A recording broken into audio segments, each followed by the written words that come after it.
Hi guys, welcome to today's video. We'll be continuing our series. At the beginning, China demands Nepal and Bhutan allow them to send troops through. They refuse. China declares war, turning this war into an even worse situation. Yep, it's getting even worse.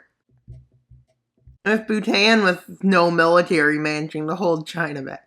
How much of a military do they even have? So I'm thinking this was a good way to get a better attack on India, but it turned out to backfire, as most of their troops they sent there got stuck. With Madagascar and Djibouti picking a side, no one will make fun of me for talking about that country. Lesotho and Eswatini, and I put them in wrong. Equatorial Guinea and Cameroon decide, but Gabon decides they can get Equatorial Guinea by joining the other side. And as you can see, total war has been started, with the Central African Republic and Chad being pushed back, with most of the territories probably up, with a Moroccan counter-offensive finally starting, and with American troops helping push this front forwards. Let's not talk about what's happening on the Israeli front. Let's just not. With the help of Japan and Canada, a landing by Japan is made here, landing by Canada is made there, and a landing by America is made here, with a goal to seize as much of it as they can. Japan sending a surprise offensive into Sakhalin to try and take the island they lost in World War II back. With the Canadian front, I think this was it, the American fronts eventually linking up, with Russian troops in the Far East managing to hold a defensive line here. This is called a successful offensive by the West, but a failed to make an offensive by the East. It looks like Ethiopia has decided they will launch a counteroffensive against their occupiers, with the Ethiopian offensive yielding some results, but not much. Well, quite a bit, probably a few hundreds of kilometers squared. With the liberation of the Dr. Congo beginning, with them deciding to connect the two fronts. So they break through over here and the two fronts are linked together. Which this is probably the downfall of the southern front. And, well, South Africa is at the door of multiple nations and they have allies in the region. And, well, they managed to move the front way north, capitulate Namibia, and capitulate Mozambique.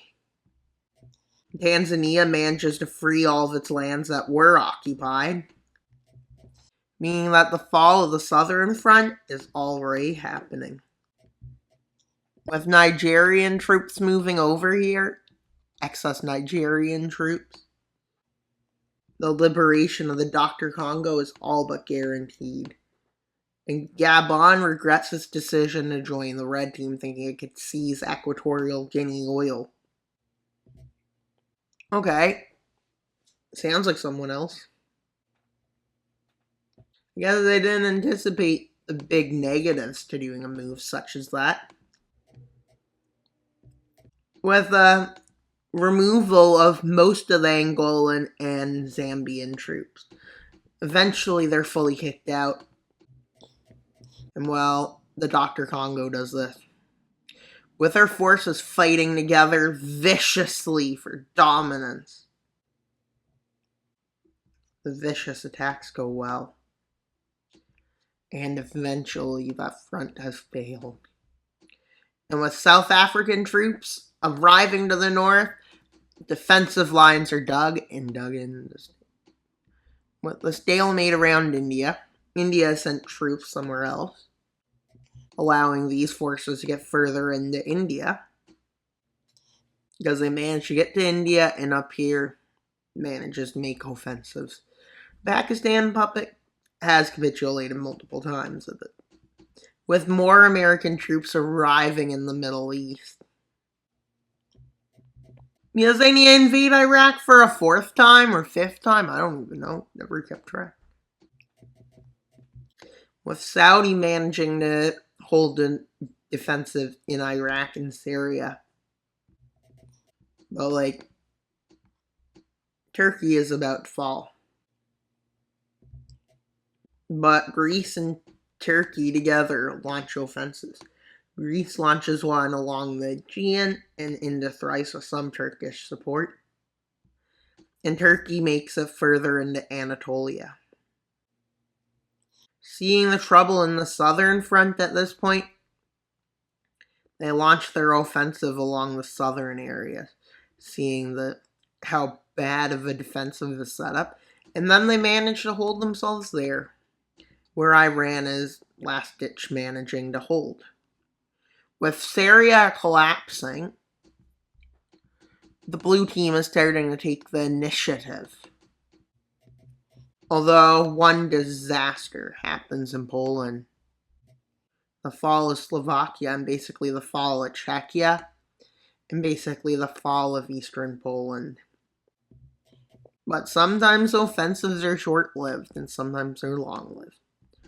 With a movement into Croatia, Slovenia, and Austria, pushback in Czechia, and a pushback in Poland. Not saying these are necessarily good, but during this, Turkey and Greece made an offensive. Now they have access to aid through the Middle East. They were cut off for a while.